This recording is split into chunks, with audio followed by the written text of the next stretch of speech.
Hello everyone. আমি পঢ়ি আছিলো chapter 3 আৰু আজি আমি chapter 3 ডিসকাস কৰিম equations of motion by graphical method. এতিয়া এই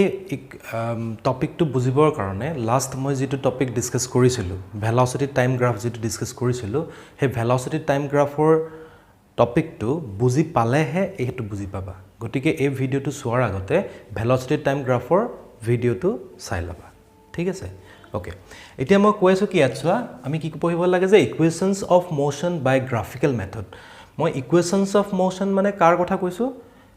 kinetic equations for uniformly accelerated motion ৰ কথা কৈছো তাত আমি তিনটা চাৰিটা ইকুৱেচন পাইছিলো হয়নে স্যাৰ ইকুৱেচন কিটা মনত আছে নিশ্চয় v = u + at s = ut + half at square v = u square + twice as আমি এই তিনিটা ইকুৱেচন এই তিনিটা ইকুৱেচন আমি ইয়াত এই গ্ৰাফিক্যাল মেথড দি পিনে ডিৰাইভ কৰিব লাগিব ঠিক আছে তো এতিয়া আমি দুটা ওয়েট অলৰেডি কৰা হৈ গৈছে আজি আমি থাৰ্ড ওয়েটত আমি সেই ইকুৱেচন কিটা ডিৰাইভ কৰিম তো আমি ফাৰ্স্ট ডিৰাইভ কৰিব লাগে v = u + at এতিয়া v মানে আসলে final velocity u means initial velocity a means acceleration আৰু t means time আৰু আমি এটো ইউনিফৰ্মলি এক্সিলাৰেটেড মোশনৰ কাৰণে কৰিব লাগে ন তো ইয়াত সোৱা আমি ইয়াত গ্ৰাফিক্যাল মেথড মানে গ্ৰাফৰ ইউজ কৰিম এতিয়া কোনটো গ্ৰাফ আমি লম ভেলোসিটি টাইম গ্ৰাফটো লম ন কাৰণ এট ভেলোসিটি আৰু টাইমৰ মাজৰ ৰিলেচন হয় ইকুৱেচনটো সো ইয়াত আমি লিখিব পাৰো যে vt graph for uniformly accelerated motion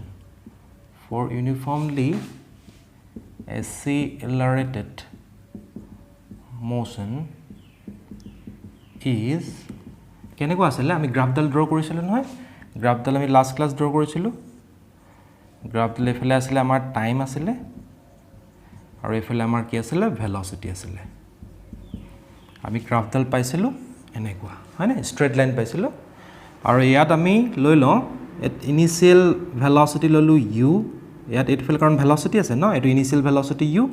আৰু আমি ফাইনাল ভেলোসিটি লৈ লম আৰু তাৰ ফাইনাল ভেলোসিটি হল গৈ v ঠিক আছে আৰু এফালে আমি টাইমটো লৈ লম t হ'ব তাৰ পিছত আমি এটো এনেকৈ কানেক্ট কৰি দিলো কানেক্ট কৰি মই নাম দিটো গ্ৰাফটোৰ a b c d এফালে দি দিলো e ইয়াত দি দিলো o এই গ্ৰাফটো মই লাষ্ট ক্লাছত অলৰেডি এক্সপ্লেইন কৰিছো তো তোমালোকে যদি বুজা নাই ভালদৰে এই ভিডিওটো এবাৰ চাই লবা ঠিক আছে এতিয়া আমি গ্ৰাফৰ পৰা কি কি ইনফৰমেশন পাও from the figure বুলি ক'ব পাৰো from the figure পৰা আমি oa equals to কিমান হয় oa equals to আমি ed বুলি লিখিব পাৰো নে oa equals to ed হ'ব না oa is equals to ed এটো পোরশন আৰু এটো পোৰশন ইকুয়াল হয় আৰু হেতু ইকুয়াল টু আমি কিমান বুলি লৈছো u বুলি লৈছো না u ইয়াৰ পৰা আলৈকে u oa মানে হৈছে u means কি ইনিশিয়াল ভেলোসিটি হয় না আৰু নেক্সট v কাৰণে এটো oc ইকুয়াল টু কি লিখিব পাৰো oc is equal to eb is equals to v হয় oc eb equals to v okay আৰু লিখিব পাৰো oe আৰু ad equals হয় দুইটা ইকুয়াল হয় আৰু তাৰ ভ্যালুটো কিমান হ'ব t along টাইম এক্সিস আছে t গতিকে আমি ফিগাৰটোৰ পৰা এটা ইনফৰমেশন পালো এতিয়া আমাৰ এক্সিলাৰেশন আমি কেনেকৈ vt টাইম গ্ৰাফৰ পৰা উলিয়াব পাৰো মনত আছে নে এক্সিলাৰেশনটো কেনেকৈ উলিয়াব পাৰো আমি ভেলোসিটি টাইম গ্ৰাফৰ পৰা এক্সিলাৰেশন উলিয়াব পাৰো আমি জানো যে acceleration is equals to slope of vt graph না লাষ্ট ক্লাস পঢ়িছিলো স্লোপ অফ vt গ্ৰাফ এই গ্ৰাফটোৰ যেটো স্লোপ হ'ব এই স্লোপটোৱে এক্সিলাৰেশন ৰিপ্ৰেজেন্ট কৰিব অবজেক্টৰ যেটো অবজেক্ট ইউনিফৰ্মলি এক্সিলাৰেটেড মোশনত আছে ওকে এতিয়া acceleration can be denoted by a the slope to যদি ইয়াৰ পৰা ফিগাৰৰ পৰা লিৱা slope means tan theta হয় না এটো যদি থিটা বুলি লওঁ perpendicular by base means আমি লিখিব পাৰো bd divided by ad হয় না bd divided by ad perpendicular by base okay এতিয়া bd ক আমি কেনেকৈ ৰিপ্লেস কৰিব পাৰো bd means সো BD এর কোনো ডেফিনিট ভ্যালু নাই এফালে তো BD ইকুয়ালস টু আমি লিখিব পাৰো EB minus ED চাই লবা দেই ভেৰিফাই কৰি লবা BD মানে হৈছে EB minus ED আৰু AD মানে আমি লিখিব পাৰো OE AD মানে OE ঠিক আছে এটা ভ্যালু বিলাক পুট কৰাছোন তো A equals to EB মানে কিমান আছিল আমাৰ EB মানে আছিল V minus ED মানে কিমান আছিল ED মানে আছিল U আৰু OE মানে কিমান আছিল T তো তেনেহলে ইয়াৰ পৰা আমি কি পাই যাম গৈ AT equals to V minus U or আমি লিখিব পাৰো V equals to U plus AT এটো আছিল first equation of motion for uniformly accelerated first equation for uniformly accelerated motion easy asile হয় না prove হৈ গলে তো তেনেহলে ইয়াত আমাৰ এই ইকুৱেচনটো প্ৰুভ কৰিবৰ কাৰণে ভেলোচিটি টাইম গ্ৰাফৰ নলেজটো থাকিব লাগিব আৰু আমি জানিব লাগিব যে slope of velocity time graph gives the acceleration of the object এই কথাটো গম পালে আমি এটো ডিৰাইভ কৰিব পাৰিম ঠিক আছে তো স্ক্ৰিনশ্বট মাৰি লোৱা আৰু এটা আমি নেক্সট ইকুৱেচনটো ডিৰাইভ কৰিম এতিয়া আমাৰ সেকেন্ড ইকুৱেচনটো হৈছে s equals to ut plus half at square এটা ইকুৱেচনটো আমি ডিৰাইভ কৰিব লাগে এটো ডিৰাইভ কৰিবৰ কাৰণে আমি এতিয়া যেটো পাৰ্ট 1 ত ইকুৱেচন নম্বৰ 1 ত যেটো আমি ফাৰ্স্ট ইকুৱেচনটো ডিৰাইভ কৰিছিলো তাত আমি পাইছিলো যে এক্সেলাৰেশন ইকুৱেলস টু এক্সেলাৰেশনটো কেনেকৈ উলাইছিল স্লোপ মানে কি আছিল BD বা DB by D perpendicular by base মানে AD এটো আছিল implies DB AD মানে কিমান আছিল AD means T AD equals to T হয় তো তেনেহলে ইয়াৰ পৰা আমাৰ DB equals to হ'ব গৈ AT এটো আমি ইনফৰমেশনটো আমি এড ৰখাই ললো ইকুৱেচন নম্বৰ 1 দি দিলো ঠিক আছে হ'ব এটো বুজিলা নেক্সট এতিয়া s নো কি হয় distance traveled by the object in time t s represents the distance traveled by the object in time t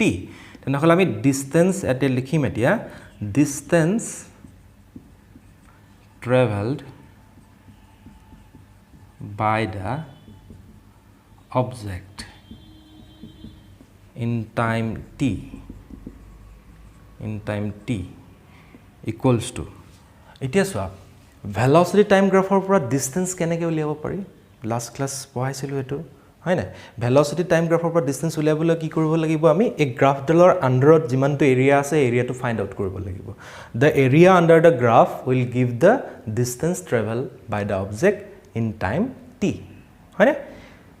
কথাটো হয় তো তেনেহলে এতিয়া গ্ৰাফ ডালৰ আন্ডাৰত এটো আমি এটা ট্ৰাপেজিয়াম পাইছো না ট্ৰাপেজিয়াম হয় না o a b e এই ট্ৰাপেজিয়ামটোৰ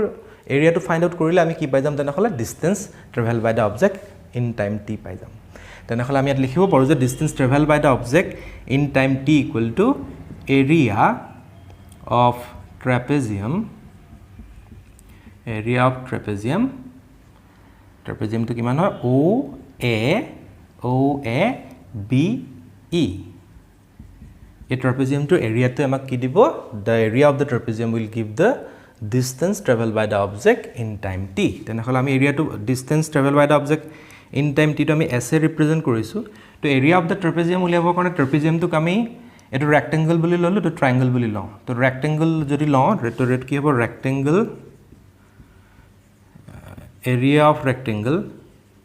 area of rectangle o a d e plus area of triangle a d b হয় না এই ট্ৰায়াঙ্গল টুৰ এৰিয়া আৰু ৰেক্টেংগল টুৰ এৰিয়াটো প্লাস কৰি দিলে আমি ট্ৰাপেজিয়াম টুৰ এৰিয়াটো পাই যাম ওকে তাৰ এৰিয়া অফ দা ৰেক্টেংগল কিমান হ'ব area of the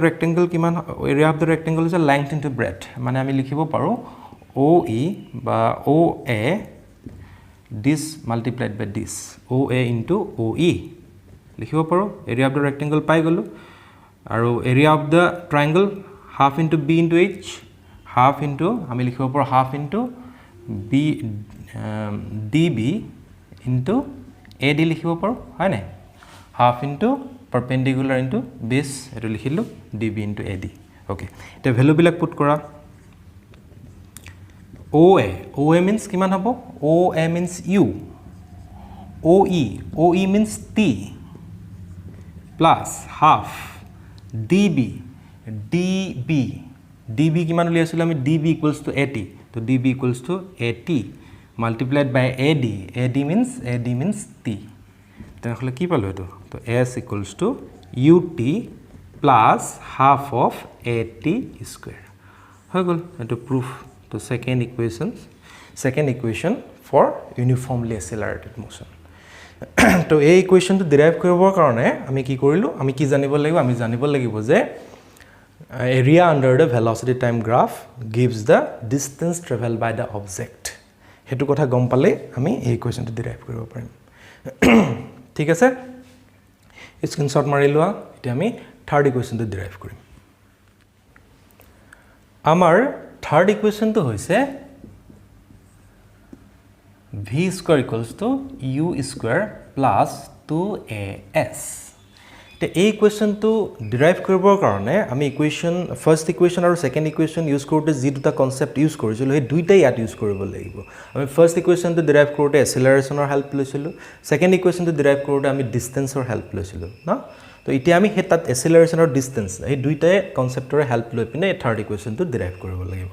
তো আমি তেনেহলে আমি লিখিব পাৰো যে distance traveled by the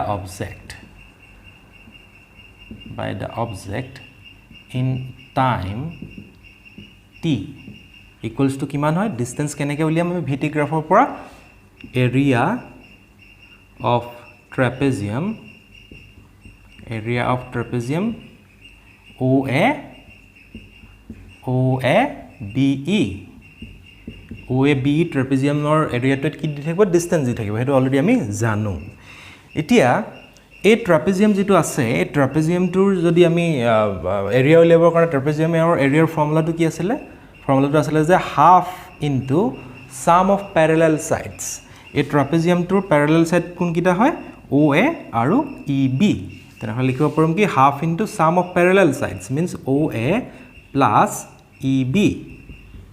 multiplied by perpendicular distance between the parallel sides a parallel sides kitar major perpendicular distance OE বুলি লিখিব পাৰো তাত কি লিখি দিম OE ঠিক আছে তেনেহলে আমি পালো যে distance traveled by the object in time t equals to আমি এটো পালো হল ঠিক আছে নেক্সট আমি আকৌ মই কৈছিলো না দুইটা কনসেপ্ট ইউজ কৰিব লাগিব ডিসটেন্স আৰু এক্সেলাৰেশন আকৌ আমি জানো যে acceleration a is equal to কিমান লিখিব পাৰি slope ন slope হলে কি হ'ব bd by বা আমি লিখিব পাৰো db by d perpendicular by base ad আৰু db equals to কিমান লিখিব পাৰো db equals to লিখিব পাৰো eb minus ed divided by ad ঠিক আছে হেতু লিখিব পাৰো ইয়াৰ পৰা আমি কি লিখিব পাৰো AD means কিমান বাৰো AD means আমি OE লিখিব পাৰো AD means OE লিখিব পাৰো so OE will be equal to কিমান হৈ যাব গৈ EB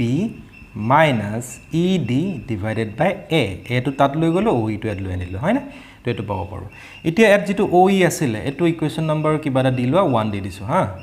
তো ইকুয়েশন নম্বৰ 1 এই যে OE আছিল এই ভ্যালুটো তাত পুট কৰি দিয়া তেনেহলে আমি লিখিব পাৰো যে equation 1 implies equation anot ki likhibo par s equals to half into at OA je ase OA can be replaced by ED na to at OA thait ami ED likhi diu ED plus EB aru OE thait ki likhim ami edu likhim OE mane hobo EB minus ED divided by A edu likhibo paru implies s equals to half এটো আগত লিখি দিলু হা এটোকে আমি এনেকে লিখিব পাৰো EB plus ED EB minus ED এটো আগত লিখি দিলে এটো পিছত লিখি দিলে হয় না তো এটো এফলে মাল্টিপ্লাই কৰিলে 2as হৈ যাব এটো হ'ব EB square minus ED square মানে a plus b into a minus b হলে কি হয় a square minus b square তো ইয়াৰ যদি ভ্যালু পুট কৰা EB মানে কিমান হয় EB means V হয় না EB means V तो V square minus ED. ED মানে কিমান u v square minus u square. তাহলে আমি কি পাই গলো v square equals to u square plus 2as. এটো আছিল থার্ড ইকুয়েশনটো আমাৰ প্ৰুফ হৈ গল তিনটা ইকুয়েশন তেনেহলে এই ইকুয়েশন কিটা প্ৰুফ কৰিবৰ কাৰণে আমি কি ইউজ কৰিলো আমি ভেলোসিটি টাইম গ্ৰাফটো ইউজ কৰিলো আৰু ফাৰ্স্ট ইকুয়েশনটো প্ৰুফ কৰিবৰ কাৰণে আমি এসিলাৰেশনৰ কথাটো জানিব লাগিব যে acceleration the slope of velocity time graph will give the acceleration of the object হেতু কথা জানিলে হল সেকেন্ড ইকুয়েশন টু প্রুফ কৰিবৰ কাৰণে আমি জানিব লাগিব যে area under the velocity time graph gives the distance traveled by the object হেতু জানিব লাগিব